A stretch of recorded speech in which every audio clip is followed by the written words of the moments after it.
Esta es la predicación correspondiente al domingo 19 de marzo de 2023 de la Iglesia Cristiana Cristo Viene de Algeciras. En esta mañana el pasaje de referencia es Mateo capítulo 25 versículos 1 al 13. Esta es la última parábola en nuestro recorrido narrativo del Evangelio de Mateo. Como la semana pasada, la llegada del reino de Dios se asimila al contexto de una boda. Y es que el reino es un motivo de celebración y de alegría. Es la gran oportunidad esperada durante tanto tiempo.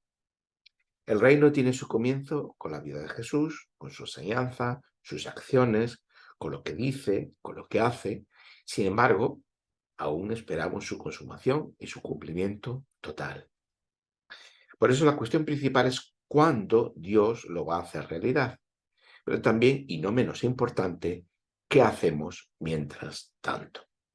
A veces cometemos el error de pensar que ya que el reino tiene un horizonte futuro, a nosotros no nos cabe ahora más que esperar y confiar que Dios lo hará. Y es cierto que tanto la esperanza como la confianza, esa fe que confía y esa fe que espera, de la que tanto hemos hablado, son vitales para la vida del creyente. Sin ni una ni la otra, pues no es posible ser fieles al Señor y sin ellas tampoco nuestra vida cristiana carece de sentido. Sin embargo, lo que hacemos a partir de esa esperanza y esa confianza también cuenta. De eso nos habla esta parábola de Jesús sobre las 10 muchachas. De nuevo una boda. En ese caso, no son los invitados a los que se espera, como en la parábola de la boda del hijo del rey, sino que se espera al novio. Según las costumbres de la cultura de Oriente Medio, a los novios los acompañaba un cortejo de las mujeres jóvenes del pueblo hasta llegar a la casa donde los novios van a vivir y donde se celebra la boda. Pero antes de eso, las familias respectivas deben acordar la dote correspondiente, ya que los matrimonios, pues en aquel momento no se concertaban se concertaban familiarmente, es decir, no se basaban en una relación de amor entre los novios, sino pues había un concierto familiar. Esto seguía pues, unos patrones ritualizados que no se medían con la precisión moderna del tiempo, sino con unas convenciones culturales que podían demorarse y sobre los que no cabía una precisión sobre cuándo finalizarían. Así que no queda otra que esperar la llegada de los novios. El reino de Dios es como ese cortejo que espera el novio y que está formado por 10 muchachas que tendrán que armarse de paciencia hasta que llegue el novio. Nos dice el versículo 1 de este capítulo 25. A 5 de esas muchachas se les califica de previsoras y a otras 5 de descuidadas. Versículo 2. Las muchachas descuidadas llevan una lámpara de aceite, pero no una vasija con aceite de repuesto, por si el aceite de la lámpara se consume. Mientras que las muchachas previsoras sí que llevan ese aceite de repuesto junto con sus lámparas. Unas pensaron que el novio no tardaría tanto y las otras pues al menos albergaron la posibilidad de que el tiempo se dilatara. En la historia de la interpretación de esta parábola, pues se ha especulado mucho sobre el significado del aceite, pero el énfasis en la parábola no está puesto en él, sino en la actitud que tienen las muchachas mientras esperan al novio.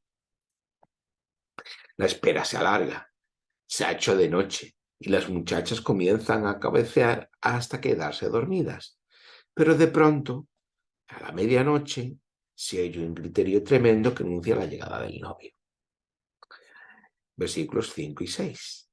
Quizás esta referencia a quedarse dormidas puede resultarnos un tanto extraña. Ya hemos dicho que los patrones ritualizados previos a la celebración de la boda podían demorarse, y esto pudo haber constituido el retraso del novio. Pero dado el énfasis que tiene la parábola y la importancia de la espera, pienso que hay algo más aquí que es importante. Pero para entenderlo hay algo que hay que conocer. Desde la industrialización y la invención de la luz eléctrica, nuestro patrón de sueño se basa en dormir 7 u 8 horas seguidas. Y solemos pensar que esa ha sido la práctica universal en todas las culturas. Sin embargo, no es así.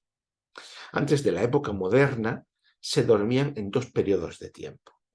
Había lo que se conocía en la Edad Media como primer sueño, que ocupaba desde el anochecer y que duraba 3 o 4 horas. Y también había un segundo sueño que duraba otras 4 o 5 horas hasta el amanecer. Entre ambos sueños había un periodo en torno a la medianoche de 1 o 2 horas, en las que se realizaba un sinfín de tareas domésticas e incluso se socializaba. Las fuentes históricas también del mundo antiguo, no solamente de la Edad Media, dan testimonio de este tipo de patrón bifásico en 2 fases para dormir. Saber esto puede iluminar no solo esta parábola, sino otros pasajes también de la Escritura, donde se habla de la vigilia y la oración, donde a medianoche hay un extraño nivel de actividad, y que a veces nos parecen algunos comportamientos extraños porque nosotros presuponemos que las personas están durmiendo de un tirón en un único periodo durante todo el tiempo de la noche. El episodio de Jesús y su discípulo en Getsemaní, un capítulo más tarde, pues que después comentaremos un poco, pues también obedece a este patrón. También tenemos muchos versículos en el Nuevo Testamento, algunos versículos en el Nuevo Testamento que hablan sobre la oración que se hace mientras se velan. Velad y orad. Es algo que se repite en diferentes momentos. ¿Qué sería esa oración que se extiende más allá de ese tiempo de vigilia entre los 2 sueños? Que las chicas se quedaron dormidas durante este primer sueño tendría mucho sentido, y que sea precisamente a medianoche cuando el novio esté llegando puede avalar la idea de que se trata de ese periodo intermedio entre los 2 sueños. De hecho, si no fuera porque en ese periodo intermedio entre los sueños se recupera una gran parte de la actividad cotidiana, no tendría ningún sentido lo que se nos cuenta a continuación en la parábola. Las chicas descuidadas les piden a las previsoras que les presten parte de su aceite porque sus lámparas empiezan a apagarse, versículo 8. Y las previsoras les responden que no pueden porque si así lo hicieran no tendrían aceite ni para unas ni para las otras. Pero lo sorprendente es que les dicen que vayan a comprarlo, versículo 9. ¿Qué sentido tiene si presuponemos un tiempo de sueño largo durante toda la noche y que por lo tanto toda la actividad comercial estaría completamente inoperativa? Pues no tendría ningún sentido que le diga vaya a ir a comprarlo, no tiene ningún sentido. Por lo tanto, parece presuponerse como algo completamente lógico que a medianoche estuviera disponible la posibilidad de ir a comprar aceite. Bajo nuestro patrón de sueño de 8 horas, como digo, pues esto no tiene ningún sentido. Pero bajo el sueño en 2 fases, en el periodo intermedio se realizan distintas tareas, entre las que ir a comprar aceite para una lámpara resulta de lo más plausible, porque, bueno, pues estamos en un periodo nocturno y por lo tanto, ya que se recupera esa parte una parte de la actividad diaria, pues esto es una posibilidad. A ellas también les resulta pues normal, es decir, no es algo que se cuestionen, uno les responde, bueno, ahora está todo cerrado, no podemos comprar, prestar no porque no podemos comprar, no hay ningún atisbo en la parábola de esto, sino que les parece muy lógico y se van corriendo a comprarlo. En ese intervalo, el novio llega. Las muchachas precavidas entran con él, se cierra el lugar para el banquete de boda, versículo 10, y de que cuando las muchachas vuelven, ya sea demasiado tarde. Probablemente porque ya estamos otra vez en este otro periodo de segundo sueño. Y la puerta está cerrada y el novio se niega a abrirles la puerta de su casa. Tenemos otras parábolas donde también ocurre esto, donde alguien interrumpe de noche en la casa de alguien y le dice, no, que ya está, mi familia y yo estamos dormidos, etc. En estas parábolas que aparentemente pueden parecer un tanto extrañas, creo que se iluminan o pasajes que se iluminan precisamente teniendo este patrón claro. La conclusión de la parábola queda resumida en el último versículo, el versículo 13, cuando dice, estad pues muy atentos, porque no sabéis ni el día ni la hora. No sabéis ni el día ni la hora en que el reino de Dios va a llegar, va a consumarse. En nuestras versiones aparece ni el día ni la hora de la venida del Hijo del Hombre, versículo 13. Pero este de la venida del Hijo del Hombre no está en muchos manuscritos.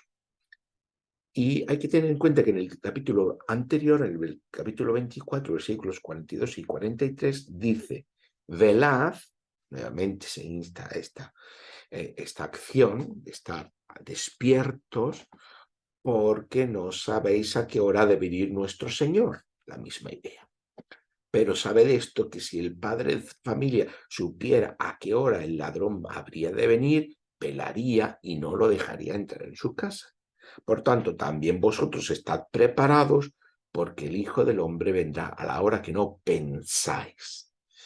Así que este capítulo antes habla sobre la venida del Hijo del Hombre, así que cuando la palabra termina, estad pues muy atentos porque no sabéis ni el día ni la hora, puede haber ocurrido que en algunos manuscritos se añadiera de la venida del Hijo del Hombre como una forma de aclarar, porque quizás algún copista le resultó que quedaba demasiado interrumpido, ¿no? Que no se especificaba que se estaba hablando. Aunque toda parábola, como ya sabemos, habla del reino de Dios.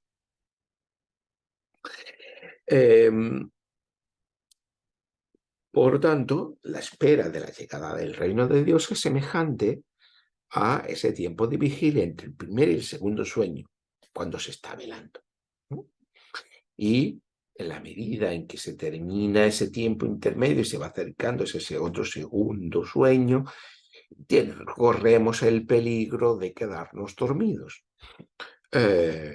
O lo contrario. Es decir, que habría diferentes posibilidades, pero tendría tiene más sentido así. Por lo tanto, la palabra nos dice debemos ser precavidos y no descuidados. Pensar que la llegada del reino puede demorarse y por lo tanto debemos tener una actitud de velar, de estar atentos.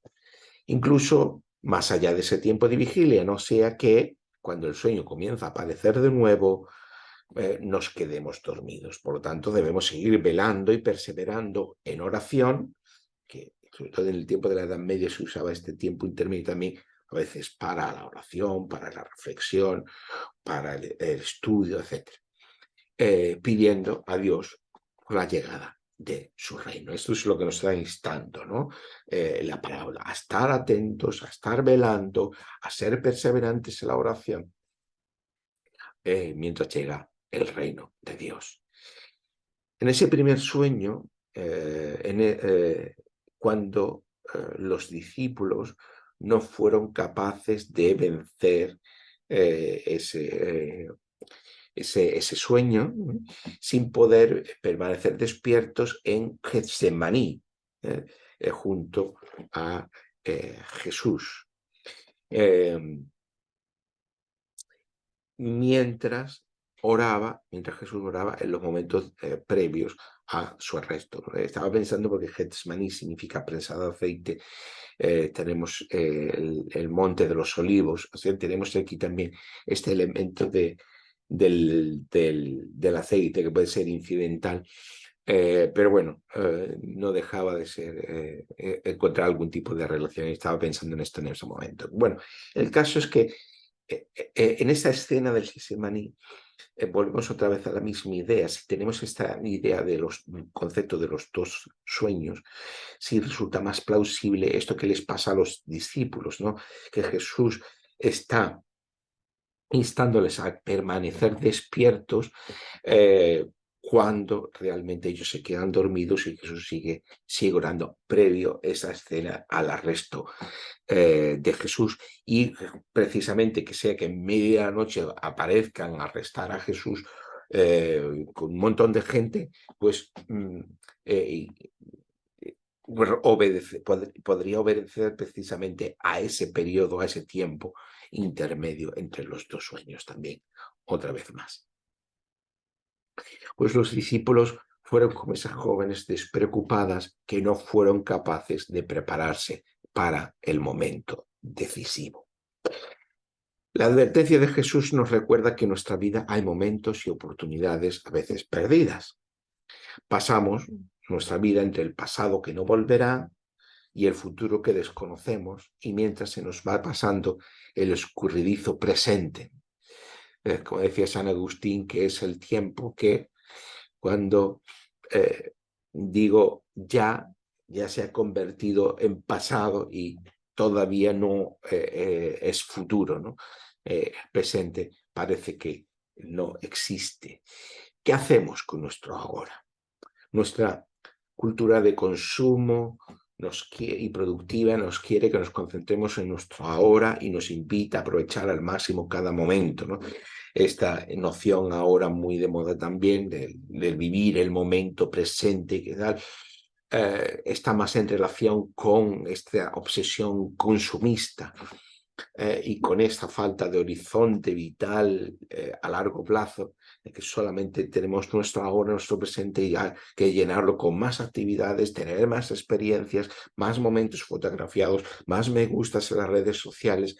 Tenemos esta obsesión por el momento presente, que sí, que nos provee de una satisfacción inmediata, pero que paradójicamente no es nada gratificante a largo plazo.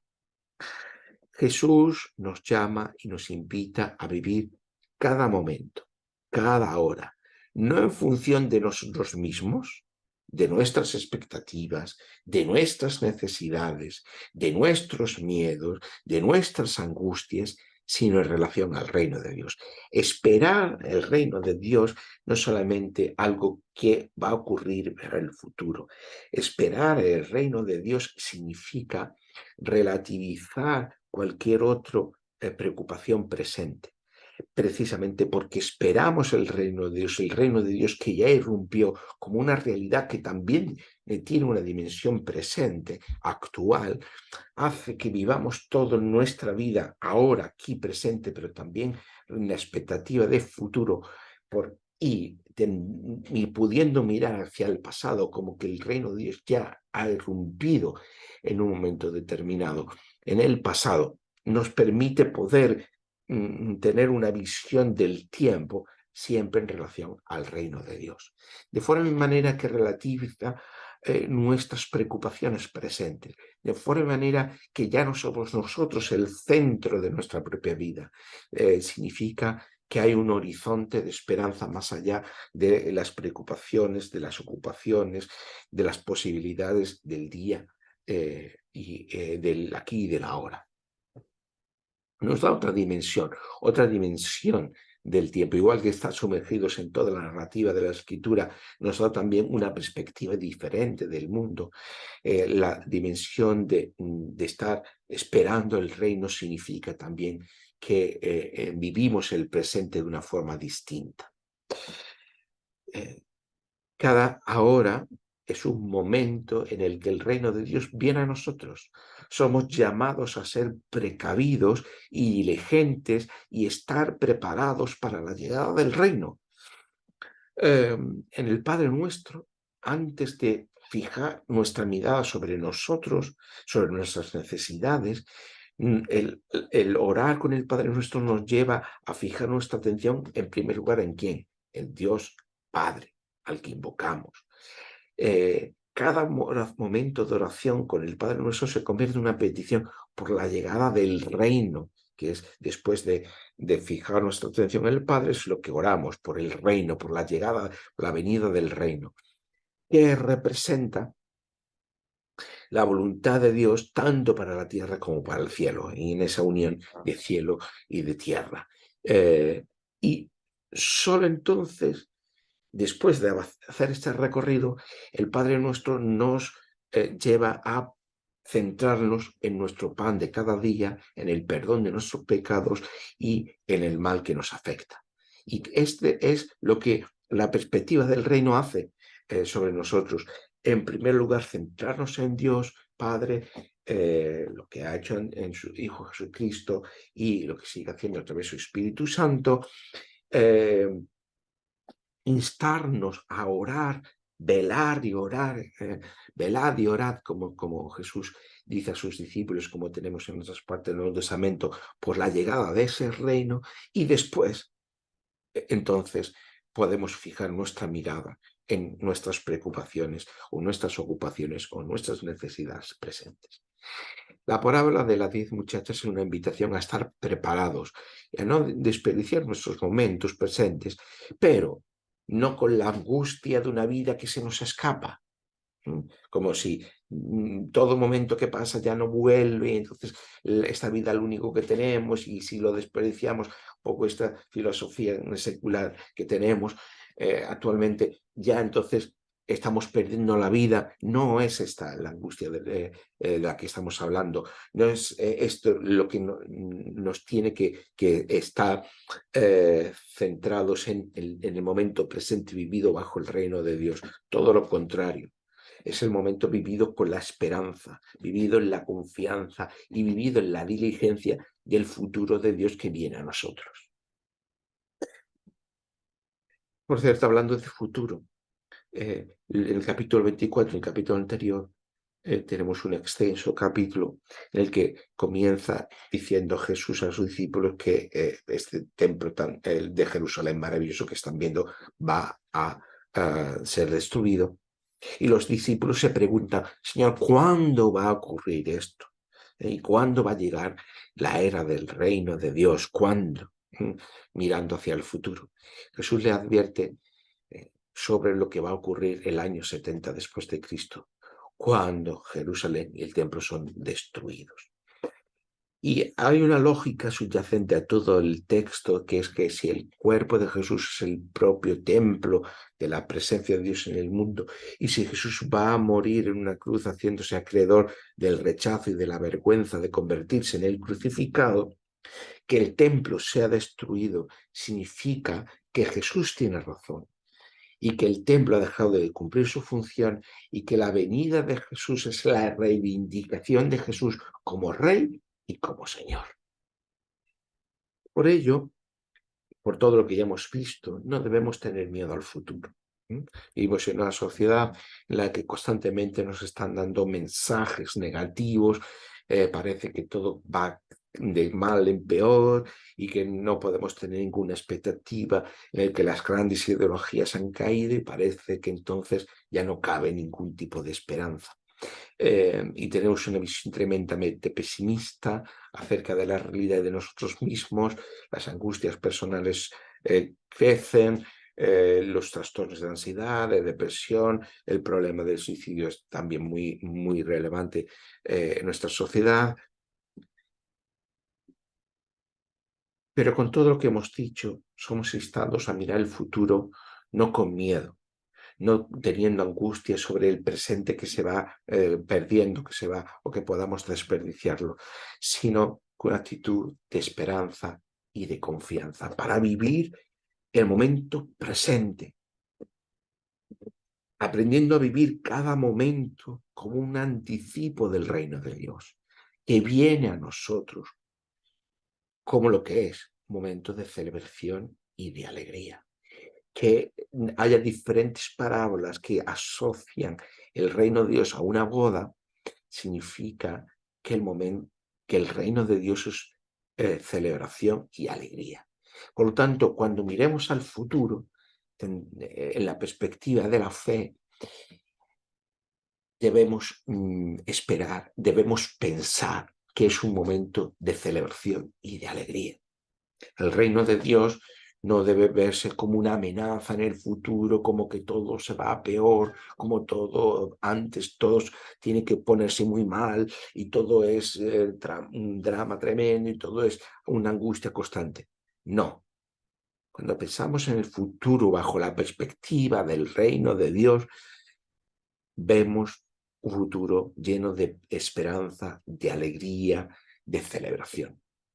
Y esto parece una tontería, pero si tenemos esta perspectiva, vamos a poder estar más capacitados para vivir nuestro tiempo, momento presente, nuestra vida diaria, con una actitud distinta, con una actitud de confianza, con una actitud de seguridad, con una actitud de firmeza, con una actitud de fidelidad y de lealtad al Señor, que nos ha prometido la llegada de este reino y que Él es el artífice de esta llegada del reino. Que mientras que si en cambio vemos el futuro de una forma desesperanzada, negativa, preocupados, pensando en que todo va a ir a peor, pues entonces eso nos incapacita, nos atemoriza, nos da inseguridad para vivir el momento presente, el día a día. Por lo tanto, aunque parezca una tontería, cómo pensamos, qué creemos, qué esperamos, configura nuestra forma de vivir el momento de hoy. Así que con la parábola somos instados precisamente a ver el futuro bajo la perspectiva de ese reino de Dios que viene a nosotros. Un momento de celebración, de alegría, de esperanza, de plenitud de vida. Y eso es lo que va a es la manera que el Espíritu Santo va a ayudarnos a configurar precisamente nuestra actitud, nuestra firmeza y nuestra lealtad en el momento presente. Que así sea. Amén.